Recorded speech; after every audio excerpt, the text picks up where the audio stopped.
রাধিকা রেগে নিশার গায়ে হাত তুলে ফেলে। এরপর নিশা মাটিতে পড়ে যায় এবং সে প্রচন্ড রেগে যায়। এরপর তারা দুইজন রাধিকার উপর খেপে যায় এবং রাধিকাকে অনেক মারতে থাকে। রাধিকাকে মেরে একদম অবস্থা খারাপ করে ফেলে। ঠিক তখনই সেখানে মিলি আসে।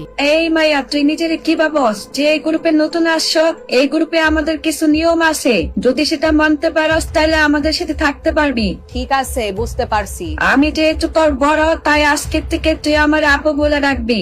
এখানে সবাই তোর সিনিয়র।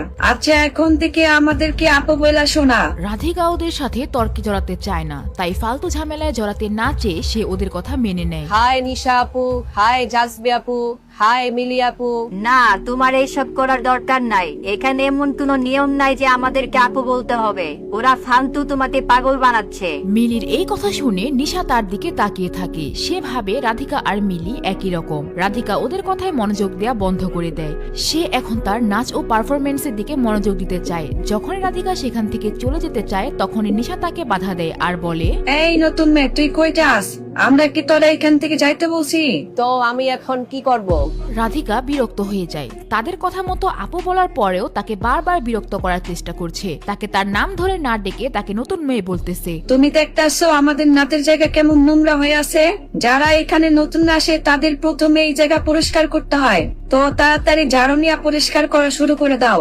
রাধিকা চুপচাপ তার কথা মতো পরিষ্কার করার কাজে লেগে পড়ে। মিলি এইগুলা দেখে অবাক হয়ে যায়। রাধিকা আগে থেকে এইসব কাজ করতে পারত, তাই সে ইজিলি এগুলা করছে। কিন্তু হঠাৎ জাসবি ও নিশা রাধিকার কষ্ট করে মুছা জায়গায় বারবার পাড়াচ্ছে। রাধিকা প্রথমবার কিছু বলে না, কিন্তু পরে বিরক্ত হয়ে রাধিকা বলে, তোমরা যদি আরেকবার ময়লা করো আমি কিন্তু আর পরিষ্কার করব না, বলে দিলাম। এরপর নিশা ইচ্ছা করে তার হাতে থাকা চিপসের প্যাকেট ও সস ফ্লোরের মধ্যে ফেলে দেয়। রাধিকা এবার রেগে যায়। সে না মুছে যখনই চলে যেতে নিবে, নিশা রাধিকাকে ধাক্কা দেয়। ফকিরের বাচ্চা, তোর সাহস কত বড়! তুই আমার কথা শুনস না, আবার আমার দিকে চোখ দিলে তাকাস। তোর কি বাঁচার কোনো ইচ্ছা নাই? তোর আমাদের গ্রুপে থাকার কোনো যোগ্যতাই নাই। তুই সোনালীর সামনে এত ভালো সাজের নাটক কেন করস? তুই কি ভাবছ এইখানে সোনালীর পটায় তুই আমাদের গ্রুপের লিডার হবি? রাধিকা ওদের হাবভাব দেখে ভয় পেয়ে যায়, কারণ এখানে তাকে বাঁচানোর কেউ নেই। তাই রাধিকা চুপচাপ এইবার পরিষ্কার করার সিদ্ধান্ত নেয়। কিন্তু নিশা ও তার বন্ধুরা এইখানে এই কাজগুলা করে শান্ত হয় না। দেখো ভাই, আমরা যা বলি ও তাই করার জন্য প্রস্তুত হয়ে যায়। ওর অবস্থাটা বললিতে থাকা কুত্তার মতো হয়ে গেছে।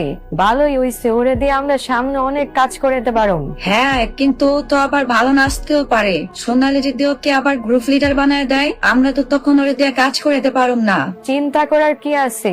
ও আমাদের গ্রুপের লিডার হওয়ার পরও আমরা ওরে দিয়ে এই কাজই বাড়ামো। ও কিন্তু ভালোই বুঝতে পারে। আমার তো মনে হয় ওগুলো ওর মার কাছ থেকে শিখছে। মা আর মাইয়া মনে হয় একই রকম হইব।